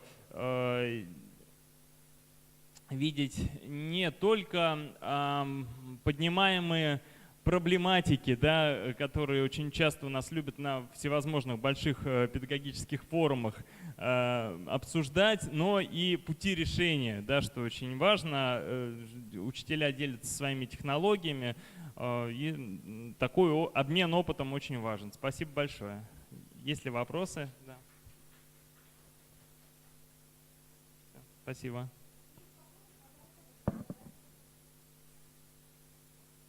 Что? Из литературы? Ну, да, так получилось, что в связи с тем, что в празднике у нас компании курьерские работали не очень эффективно, да, мы даже так не стали, да, то есть я привез часть рабочих тетрадей, оставил их вот в центре, да, чуть не сказал, на кафедре, в центре оставил, вот, и то есть на следующей, может быть, неделе, может быть, ну, в течение месяца точно мы пришлем прям коробку, да, актуальной учебной литературы для того, чтобы в центре была эта возможность, и чтобы учителя могли в конце концов, вот прежде чем там заказать какой-то учебник, да, могли подойти, полистать его, посмотреть. Вот, я думаю, что вот в таком формате будет удобно, да, работать. Да, спасибо. И еще, уважаемые коллеги, я хочу сказать, что по вчерашнему выступлению, по вчерашней дискуссионной площадке Игорь Сергеевич оставил нам презентацию очень объемную. И в новостной ленте на сайте КРИРО как раз будет представлен материал, и будет дана сама эта презентация. И еще я там размещу 2 ссылки на те вебинары, которые проводил Игорь Сергеевич. И можно будет еще раз их просмотреть. Я скажу, что вебинары очень хорошие. Мне больше всего понравился вебинар о учебно-методической литературе для ЗПР, где прекрасно было рассказано о том, какой методический аппарат у новых учебников и как ими пользоваться. Так что следите за новостной лентой. Вот в пятницу, в понедельник она появится уже. Спасибо. Вот по поводу вебинаров, да, по детям ЗПР, наверное, стоит оставить. А вот второй вебинар я там делал о детях с нарушениями интеллекта, по-моему, да, и первый вебинар. И вот он уже не совсем актуален, поскольку нормативка поменялась с введением нового перечня. Да, может быть, стоит потом продублировать или как-то еще раз, да. Да, потому что, да. Ну, сроки действия учебников, да, у нас, если кто-то не знаком, вышел приказ номер 345 28 декабря. Если, ну, соответственно, те учебники, которые входят в перечень на сегодняшний момент, вы их можете использовать, да, как и использовали до этого. Если вдруг вы купили какой-то учебник, а он в новый федеральный перечень не вошел, да, но вы же его купили, грубо говоря, еще год назад, когда он входил. Можно с момента опубликования приказа использовать 3 года. Вот.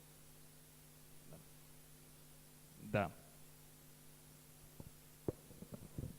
Спасибо большое, Игорь Сергеевич. Я попрошу вас пока не уходить, да.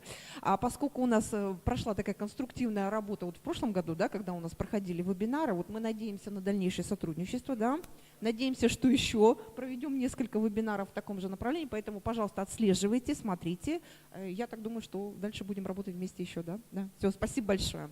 Да, сейчас я хочу предоставить слово, да, специалистам нашего одного из уникальных учреждений республики. Это специальная коррекционная школа для детей с нарушением слуха, для глухих деток и с нарушением слуха, да, в которых в этом году, да, если я не ошибаюсь, открылись специализированные классы для детей с тяжелыми нарушениями речи, то есть это такая, как скажем, интеграция.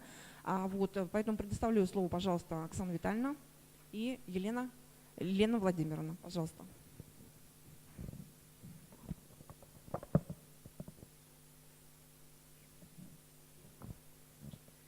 Всем добрый день. Сейчас загрузится наша презентация. Слышно? С начала 2017 года вступил в силу ряд новых документов, регламентирующих педагогическую деятельность. В профессиональном стандарте педагога заключены требования к личностным и профессиональным параметрам преподавателя.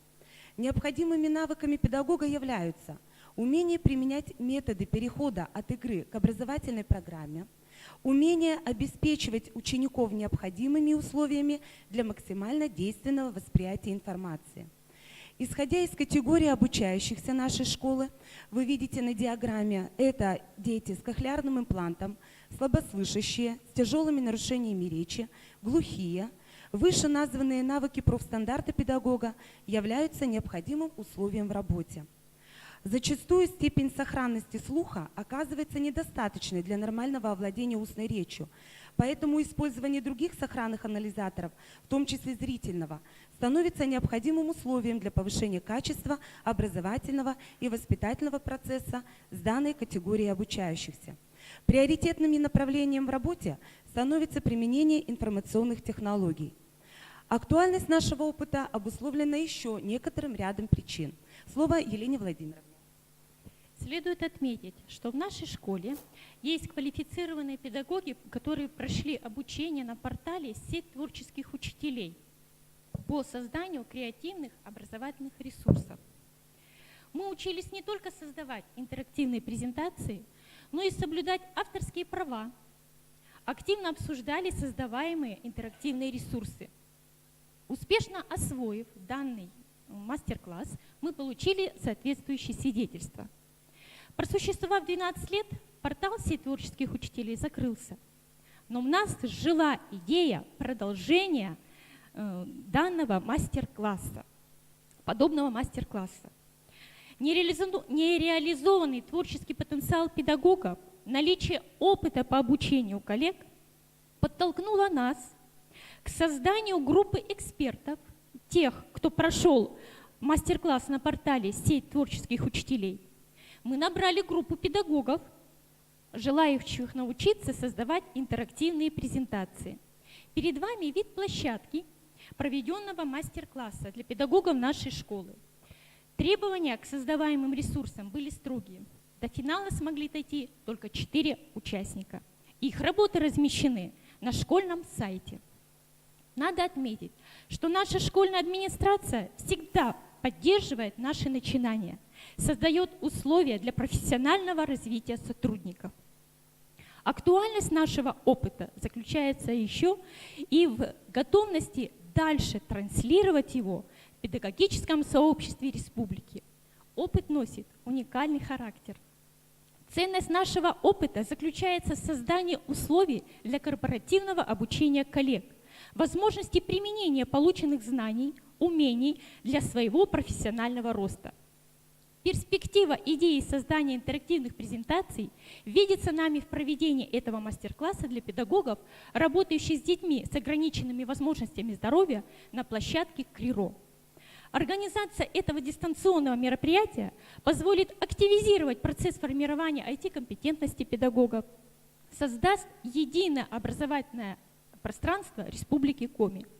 Мы считаем, что его проведение создаст условия для накопления опыта сетевого общения через партнерское взаимодействие и обсуждение, так как одним из непременных условий является активность педагога не только при отстаивании своей авторской позиции, но также в умении давать конструктивные советы. Накопленный опыт используется педагогами на воспитательских занятиях, уроках и внеурочных мероприятий. Например, воспитательские занятия. Одним из приемов организационного этапа при самоподготовке на других воспитательских занятиях является речевая зарядка. Большим подспорьем в этом является использование скороговорок. На данном слайде представлен прием листания.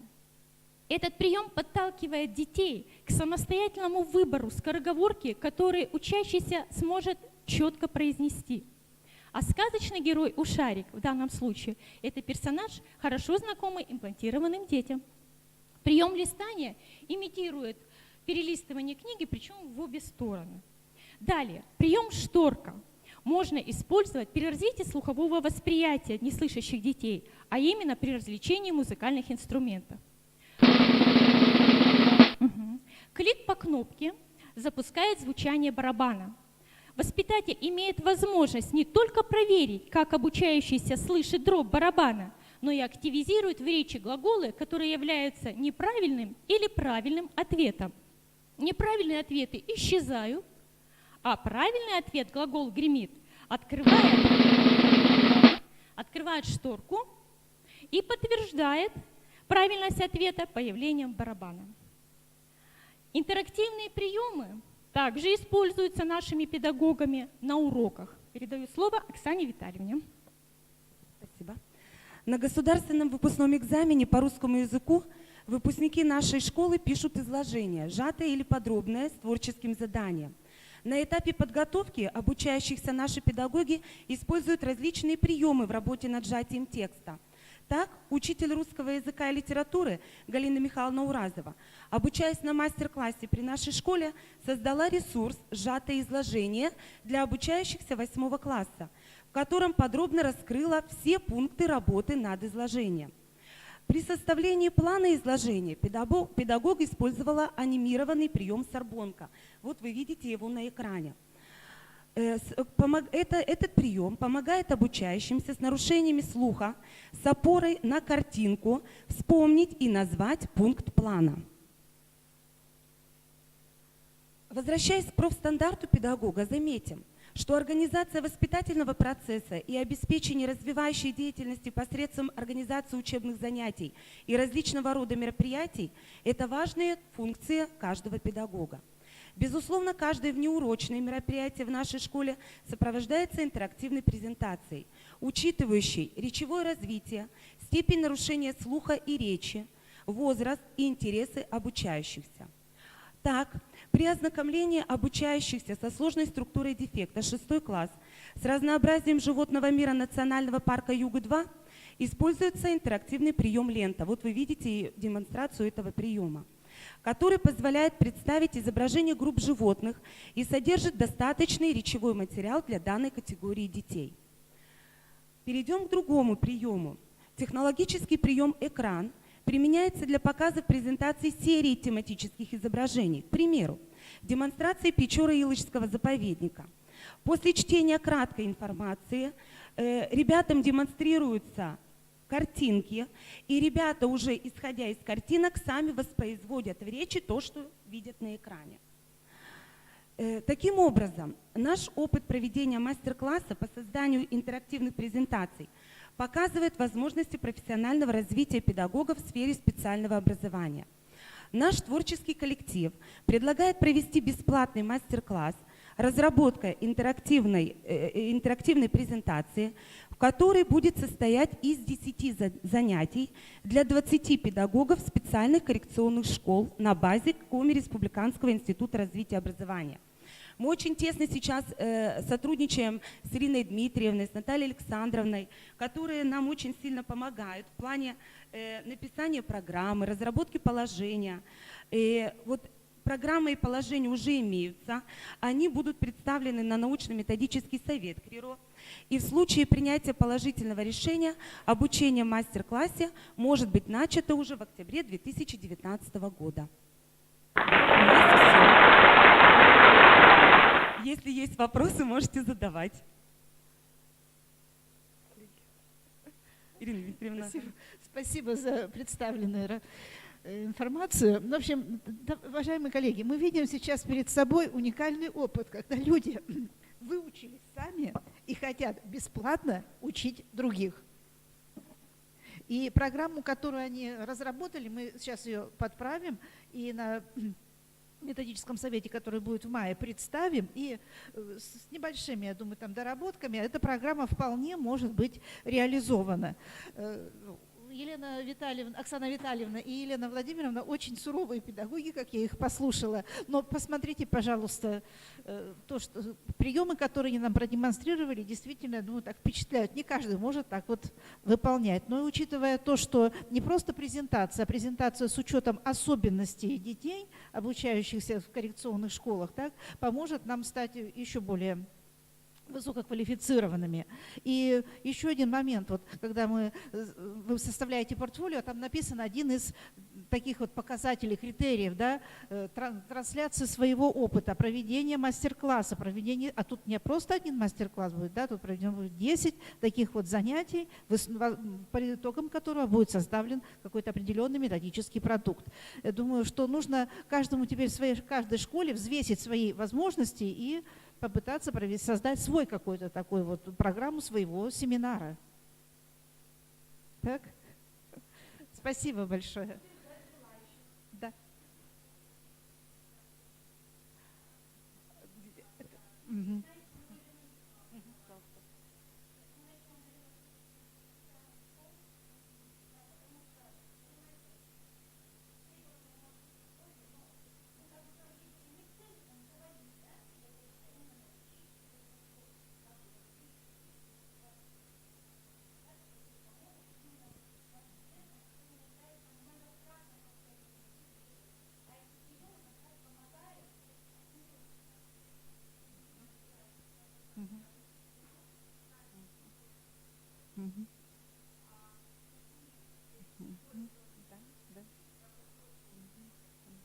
Научился сам, научи другого. Но, может быть, вот когда вы уже сами обучитесь в этом мастер-классе, да, и также будете транслировать опыт дальше.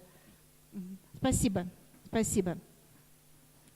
Итак, следим за информацией в нашей новостной ленте и как раз, да, и где-то в середине октября мы хотим, да, это запустить, да, то есть будет вам предложена и программа мастер-класса, и положение о том, как оно будет работать.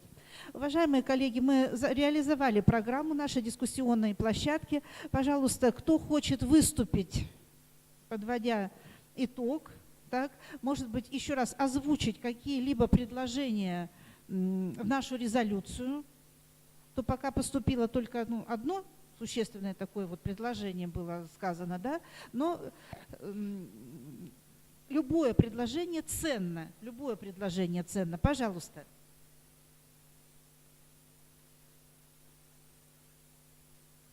Так, коллеги, все ли написали на листочке предложение в резолюцию? Стану в дверях и буду выпускать только того, у кого на листочке что-то написано.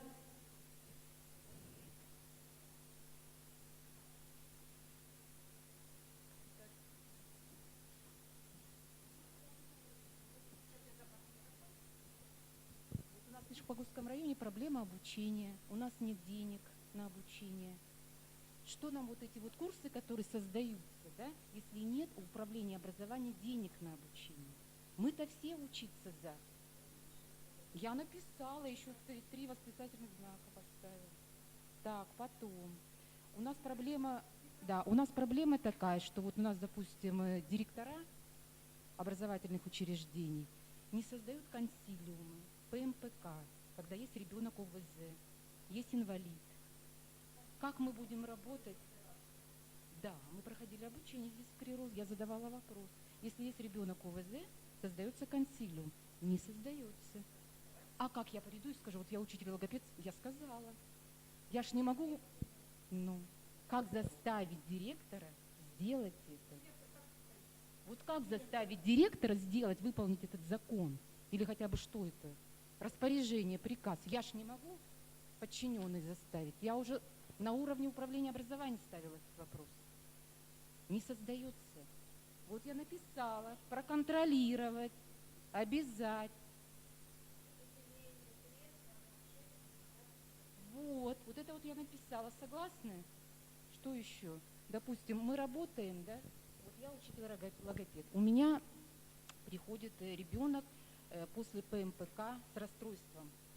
да, вот это вот аутист. Что я могу сделать, когда нет специалиста, главного дефектолога, основного специалиста? Вы понимаете, мы вот эту проблему уже 30 лет я слышу. 30 лет. Ну, точим, уже на пенсию вышла. Ранняя диагностика, писала дипломную работу по ранней диагностике с 0 до 3. Мне сказали распространить опыт работы по Республике Коми. До сих пор распространяется. На пенсию вышла. Хорошо, я вас выпущу отсюда вас. Спасибо. Спасибо. Так, пожалуйста, коллеги.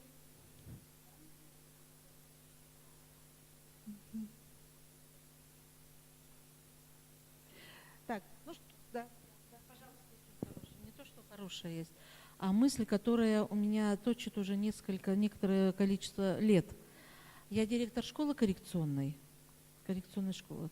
Значит, что по моим наблюдениям с каждым годом увеличивается количество детей с тяжелыми множественными нарушениями развития, куда входит не только нарушение речи, не только синдром раннего детского аутизма, а входит и то, что дети ходить не могут, да, нарушение, то, что дети не говорят, то, что у детей тяжелые нарушения интеллекта.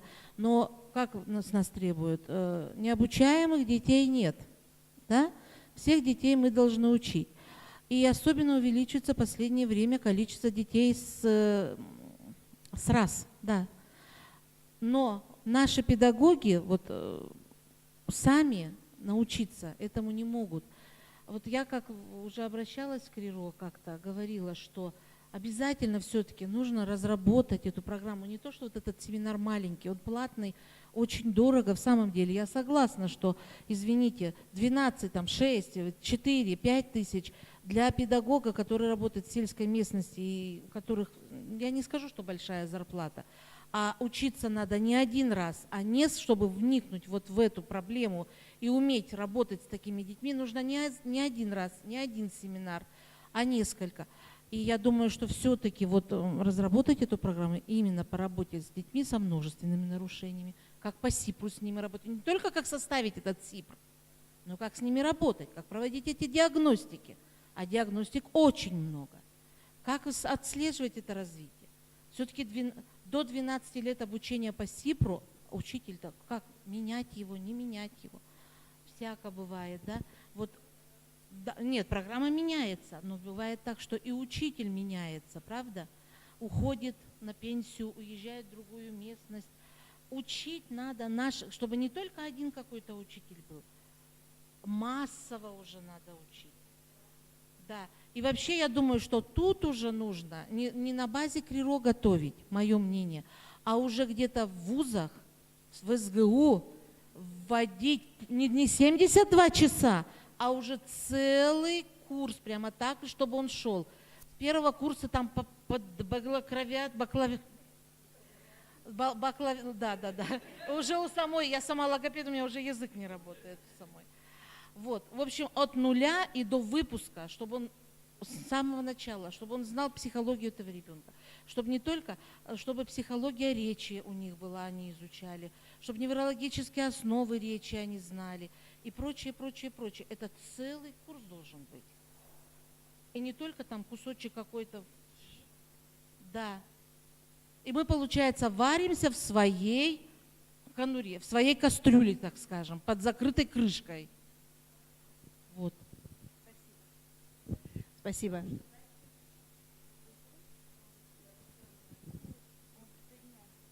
Вы написали? Я написала. Ну-ка, давайте. Все равно. Что это такое? Что это такое? Вам дали чистую бумажку? Ну что-то, да, я понимаю, что, да, я все это понимаю. Так.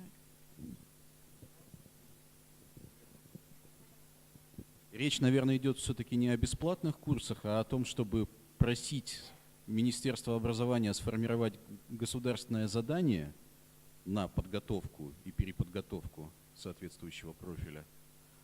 Потому что, ну, как оно бесплатно, это как бы это по существу, но само слово бесплатно, оно просто это предложение вынесет за скобки сразу? 24 апреля был круглый стол, посвященный обсуждению проекта стратегии, да, вот, и там тоже как раз вот говорили о том, чтобы вот это вот государственное задание, оно было сформулировано четко и конкретно, как было когда-то. Может... Нет.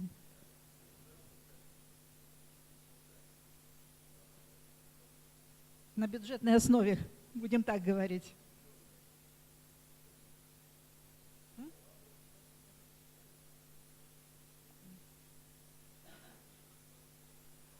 Напишите. То есть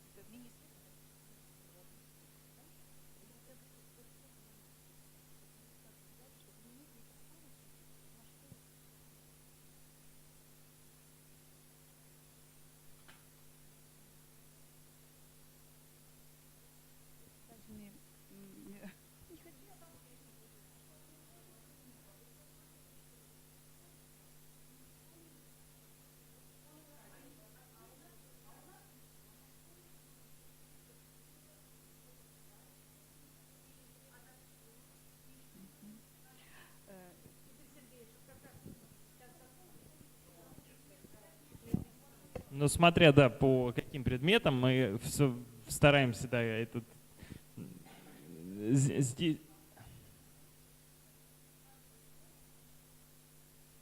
Нет, ну в смысле комплектом.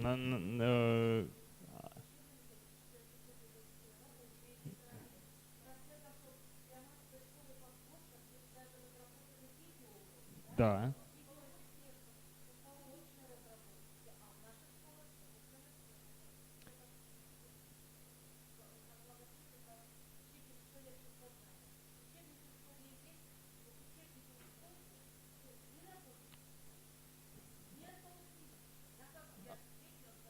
Ну, с какой категории детей? Нет, по крайней мере, издательство «Просвещение», если история Гажнокова, есть и методические рекомендации с примерами рабочих программ, они на сайте выложены, да.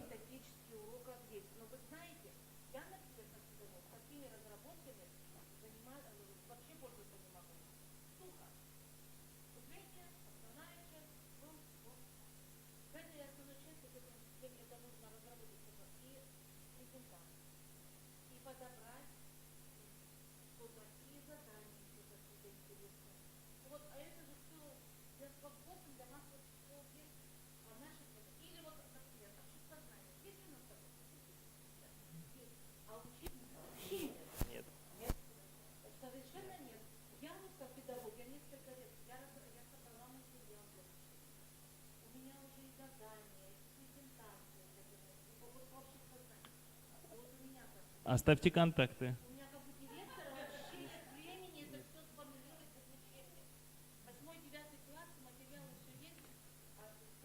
Оставьте контакты, мы с вами побеседуем на эту тему, потому что нет, но на самом деле ситуация ведь, да, действительно такая, что написание учебника, это что же, мы же не сидим там в издательстве, а давайте-ка сядем сейчас и напишем, да, тут, да.